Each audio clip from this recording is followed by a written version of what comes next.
In a Michigan court, dozens of parents have sobbed, wiped away tears or stood silently in a grim backdrop as young women and teenagers testify about being molested by Lawrence G. Nassar, the former Olympic gymnastics team and sports medicine doctor. Many of the parents heard that they were present when Dr. Nassar abused their children, using his body to block their view as he leaned over the examining table.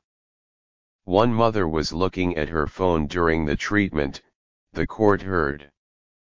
Others did not watch Dr. Nassar closely, sold by his reputation as a doctor for elite gymnasts and his easygoing manner. Over the last week, as more than 150 young women have read statements about Dr. Nassar's abuse, one element has stood out: the role of the parents who sent their children to him. Many stood next to their daughters in court, and some spoke, offering yet another glimpse into how a predator can enter the lives of a family eager to fulfill the ambitions of their children, some of them dreaming of Olympic gold. "I willingly took my most precious gift in this world to you, and you hurt her," said Ann Swinehart, who was allowed to directly address Dr. Nassar in court after her daughter Jillian spoke on Tuesday.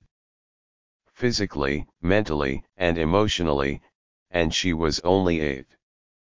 I cannot help but think, how did I miss the red flags," she said. "How is it that I misinterpreted your intent so wrongly? I wanted my daughter to get better, to achieve her dreams, to participate and succeed in a sport she loved." Ms. Swinehart said she remembered looking at Jillian during an appointment and seeing her grimacing in pain. Now, she said, she realizes that it was not a knotted muscle that was causing that. "Quit shaming and blaming the parents," she continued, referring to people monitoring and reporting on the statements. "Trust me, you would not have known. And you would not have done anything differently."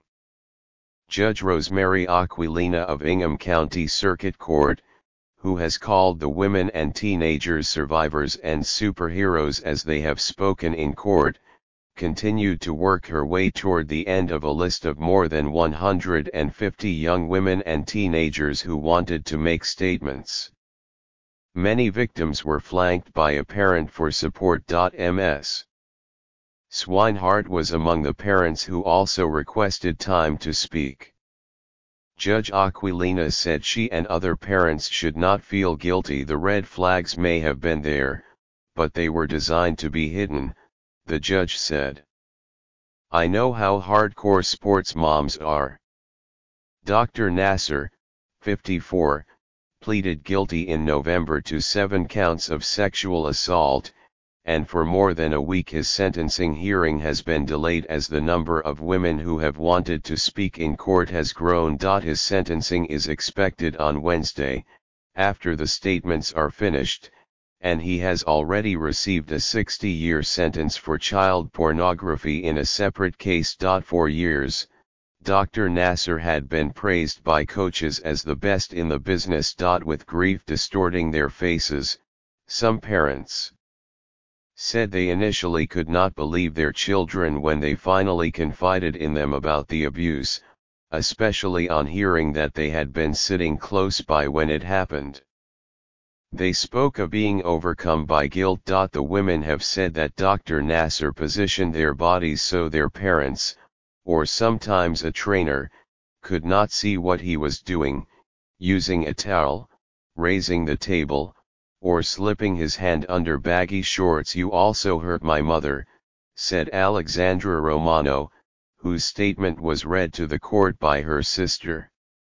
"She had no idea, because you had these treatments down to a routine." Judge Aquilina told her, "Leave the guilt here. It doesn't deserve any more of your family's time." She also called Dr. Nassar a mastermind at hiding the abuse. One young woman said on Tuesday that her father, a detective, said that it was his cop instinct that something was not right after being in a treatment room with his daughter and Dr. Nassar, and that he and her mother were now struggling with feelings of guilt. Some of the families spoke of being friends with Dr. Nassar and his wife and daughters, and of being grateful that he treated the young athletes sometimes free of charge. On a table in his basement near his children's toys and at the Michigan State University clinic, Dr. Nassar won the trust of my mother, who attended every appointment with me. A woman identified only as victim 126 said. One family whose daughter was abused said they had helped Dr. Nassar clean out his basement after a flood. Olivia Venuto, a dancer, said she was abused by Dr. Nassar from 2006, when she was 12, until 2013. At first, her parents did not believe that she had been abused, and she said they sent him messages of support after accusations of abuse against him became public in 2016. He abused me for 7 years, many times with my mom or dad in the room, Ms. Venuto said. Jillian Swinehart said she was sexually abused by Dr. Nassar hundreds of times, either at Michigan State or his house, until 2016. Her family thought she was lucky to be referred to him for back problems, she said. Ms. Swinehart, her mother, told the court she would never forget learning that he had abused her daughter, but even then, I tried to justify it. I tried to believe that there was some medical necessity for this treatment, she said. The alternative was just too horrific, to think that I had let this happen to my child when I was sitting right there. I tried to rationalize it in a medical way. More questioning led to finding out that while I sat there in your office, in your home, I thought that you were massaging my daughter to help her sore, broken body, and the whole time you were assaulting her, she said to Dr. Nassar, sitting across from her in the courtroom.